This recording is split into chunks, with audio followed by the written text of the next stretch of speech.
नमस्कार विद्यार्थी मित्रांनो, स्वागत आहे आपलं यूट्यूब चॅनल ज्याचं नाव आहे मोहित मोटिवेटेड एक्झाम चॅनल। आज आपण बघणार आहोत शिक्षक अभियोग्यता व बुद्धिमत्ता चाचणी म्हणजे TET बद्दल आलेली एक नवीन अपडेट। ती अपडेट कोणती, चला तर मग सुरुवात करूया व्हिडिओला। TET निकालास विलंब, उमेदवारांमध्ये संभ्रम आणि संताप। राज्यस्तरीय शिक्षक अभियोग्यता व बुद्धिमत्ता चाचणी म्हणजे TETचा निकाल जाहीर करण्यात होणाऱ्या विलंबामुळे उमेदवारांमध्ये तीव्र नाराजी आणि संभ्रम निर्माण झाला आहे। महाराष्ट्र राज्य परीक्षा परिषदेकडून आवश्यक माहितीचा अभाव आणि निष्क्रिय प्रतिसाद यामुळे अनेक उमेदवार हैराण झाले आहेत।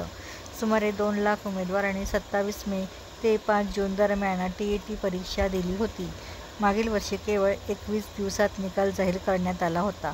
मात्र यंदा तब्बल 1 महिना उलटूनही निकालाबाबत कोणतीही स्पष्टता देण्यात आलेली नाही। परीक्षा परिषदेकडून ईमेल अथवा दूरध्वनीवर कोणताही प्रतिसाद दिला जात नसल्याची तक्रार उमेदवाराकडून करण्यात आली आहे। अनेकांनी थेट परिषद कार्यालयाला जाऊन विचारणा केली तरी ठोस उत्तर मिळाले नसल्याने संशयाचे वातावरण गडद झाले आहे।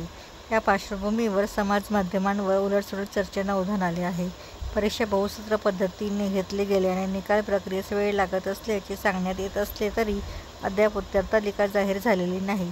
त्यानंतर हरकती मागवून अंतिम उत्तरतालिका प्रसिद्ध होईल आणि मगच अंतिम निकाल जाहीर केला जाईल अशी अधिकृत प्रक्रिया आहे। मात्र सद्यस्थितीत काहीच हालचाल न दिसल्याने उमेदवार मिळताकुटीला आला आहे। निकाल प्रक्रिया लवकरात लवकर पूर्ण करून निकाल जाहीर करण्यात यावा अशी जोरदार मागणी उमेदवाराकडून केली जात आहे। काही उमेदवार आंदोलनाच्या तयारीत असल्याचेही समजते। ही होती राज्यस्तरीय शिक्षक अभियोग्यता व बुद्धिमत्ता चाचणी म्हणजे TET बद्दल आलेले एक नवीन अपडेट। अशाच नवीन अपडेट बघण्यासाठी व्हिडिओला लाईक करा, कमेंट्स करा आणि चॅनलला सबस्क्राईब करायला विसरू नका।